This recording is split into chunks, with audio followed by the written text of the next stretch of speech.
So today we are going to review what an idiom is through this video.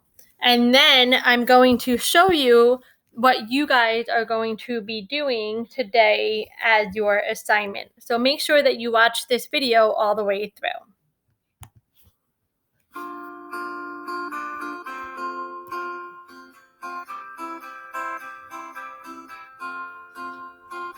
My family can be so confusing.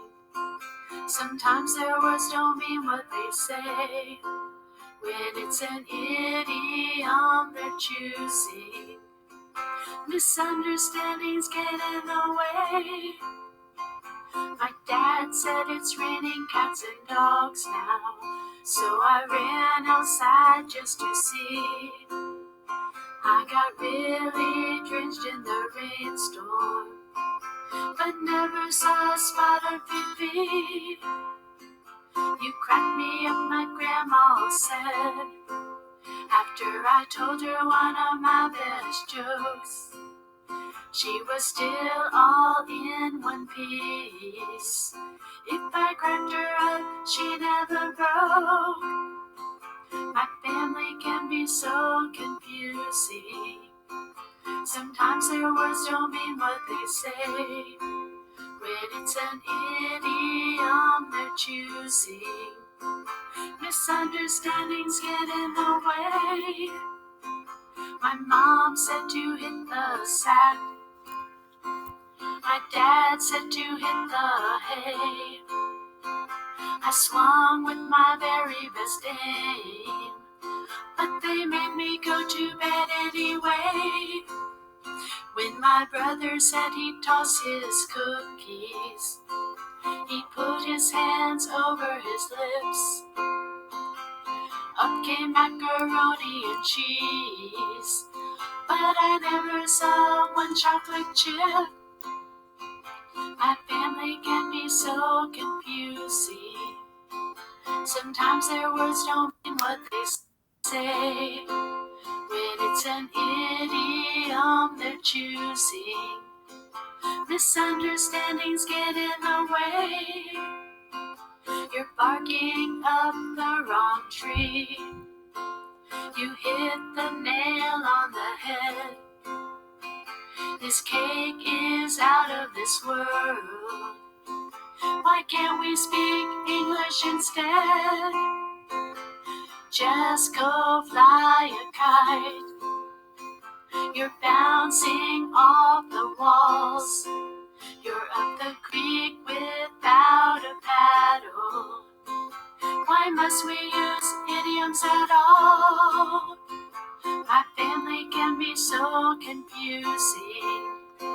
Sometimes their words don't mean what they say. When it's an idiom they're choosing, misunderstandings get in the way. When it's an idiom they're choosing, misunderstandings get in the way. All right. So today you're going to apply what you know about idiom. So I'm going to do the first one for you or with you, and then you guys are going to be going off on your own to practice. All right, so here we have this page, and it says an idiom is a form of figurative language where words have different meaning than the literal word of each word, or literal meaning of each word. So here you have a picture of an obvious car accident, right? And I'm looking at these people, and they seem pretty angry, right? So it says select. So now you go to choose it. Select the sentence that uses an idiom to best describe what you see in the picture. The car flew into the street without warning. It's going to cost an arm and a leg to repair the damages to the cars. An accident was the last thing the man wanted to happen today. Or D, the man was calling his insurance company to examine the damage.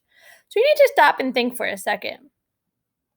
We're looking to see what is something, what is something figurative, right? Not something literal.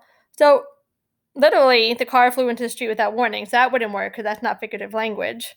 It was going to cost an arm and a leg to repair the damage of the car. Just when I go to pay at the store, am I giving my arm and my leg? No, that seems like that could be figurative language. I'm going to leave that. An accident was the last thing the man wanted to happen today? No, literally, that's probably the last thing he wanted to happen, so that's not figurative language. Or D, the man was calling his insurance company to examine the damage. No, he's literally on the phone. That's what he's doing. So I think the one with the figurative language would be, it's going to cost an arm and a leg to repair the damage to the car. They're not really paying with the arm and the leg, right? So here's what I'm going to do. When I come out of the presentation mode, you see this little circle? I'm going to drag this circle over to circle B. Now when I go back to present, you can see I circled B. All right, so you're going to write a sentence that uses an idiom to describe the objects or ideas below.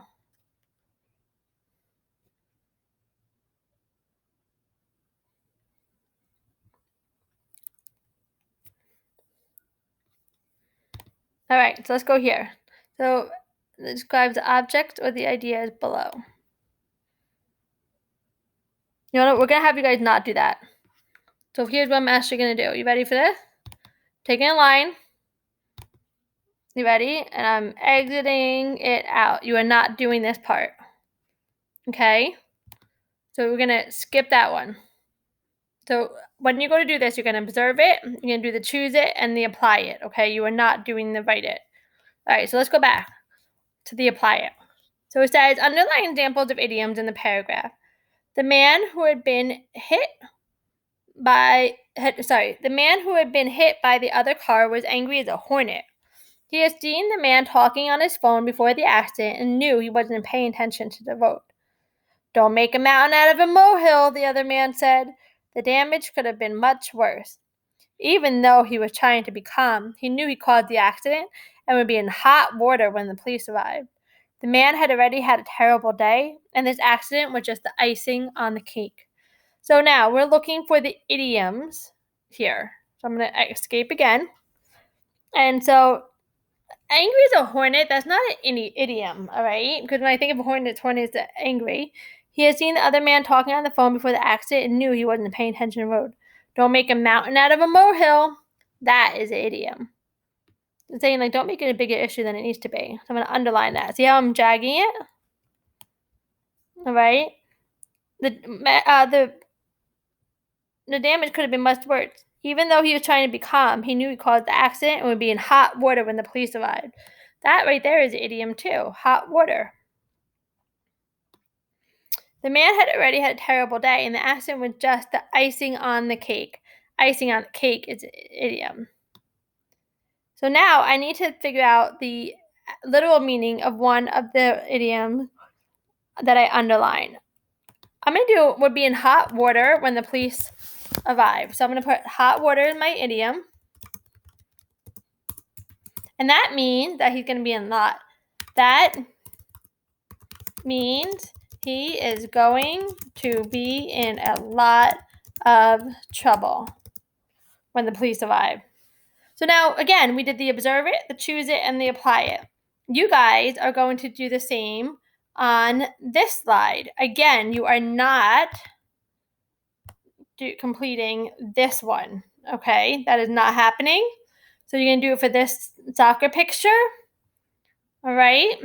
Can't wait to see what you guys do. Rewatch this video if you need to explain it again. Have fun.